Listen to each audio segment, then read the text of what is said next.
System of linear equation पे सवाल देता हूं, जल्दी से बताना कौन से टाइप का है, जल्दी। अच्छा, सिस्टम ऑफ लीनियर इक्वेशन तो हम लोग देख चुके थे, कौन से टाइप में आ रहा था, थर्ड टाइप में आ रहा था।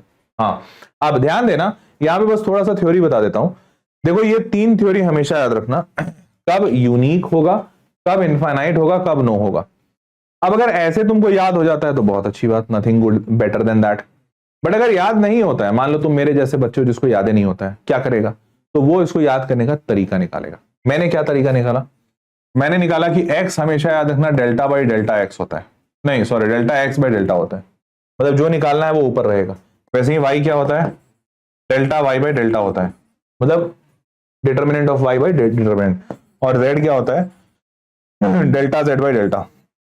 एक बात बताओ, कॉमन सेंस से तुमको क्या लगता है, इन दोनों में से डेल्टा एक्स और डेल्टा में से कौन सा जीरो नहीं होना चाहिए? कॉमन सेंस हमेशा कौन सा जीरो नहीं होना चाहिए? जीरो होगा तो मामला खराब हो जाएगा।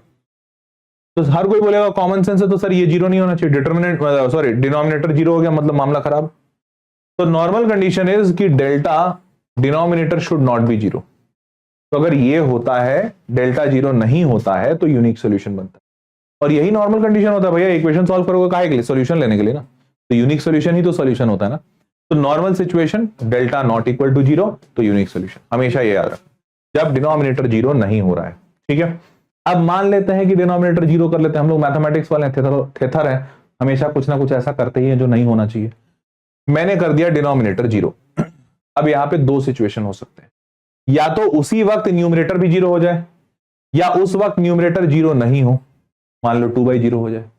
अब अगर 2/0 हो गया तो डेल एक्स की वैल्यू क्या हो जाएगी, इनफाइनाइट। तो उस टाइम पे ये भी जीरो रहेगा, यहां पे भी कुछ ऊपर रहेगा, मान लो 3/0, ये भी इनफाइनाइट। इनफाइनाइट इनफाइनाइट इनफाइनाइट मतलब सोल्यूशन निकला क्या, नहीं। इनफाइनाइट सोल्यूशन होता है क्या, नहीं, नहीं होता है। तो हेंस अगर कभी भी ऐसा हो कि आपका डेल्टा जीरो हो जाए और उस वक्त ऊपर वाला जीरो ना हो, क्या हो, ऊपर वाला जीरो ना हो, तो ऐसे में नो सोल्यूशन। डी जीरो हो जाए, सॉरी ये डी जीरो हो जाए, बट dx dy या dz कोई any one is non zero, कोई भी एक नॉन जीरो हो जाए तो ये सिचुएशन होता है नो सोल्यूशन, क्योंकि सब इनफाइनाइट बन जा रहा है, हो रहा है। अब तीसरा सिचुएशन क्या है, ऊपर नीचे दोनों जीरो हो जाए। अब यहां बच्चा कंफ्यूज करता है, क्यों? बच्चा बोलता है सर ऊपर नीचे अगर दोनों जीरो हो जाएगा तो हम लोग तो बचपन से पढ़ते आ रहे हैं 0/0 इंडिटरमिनेट फॉर्मेट।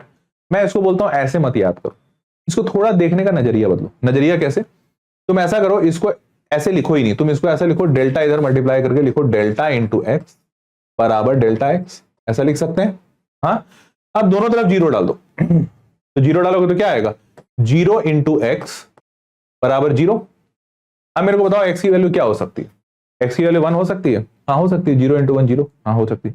एक्स की वैल्यू 2 हो सकती है, हाँ हो सकती है, 0 इंटू 2 0। एक्स की वैल्यू 3 हो सकती है, हाँ हो सकती है, 0 इंटू 3 इक्वल टू 0। 4 5 6 7 8 9 10 फलाना ढिमकाना सब कुछ हो सकता है, हाँ सब कुछ हो सकता है। तो हेंस अगर दोनों जीरो हो जाए तो इसीलिए infinite number of solutions possible होते हैं। क्या ये बात सारे याद रखोगे, बोलो हाँ या ना, जल्दी सारे याद रखोगे? अगर ये सारे याद कर लिए बस ये सॉर्टेड हो गया, फॉरएवर तुम याद कर लोगे, जीवन भर नहीं भूलोगे।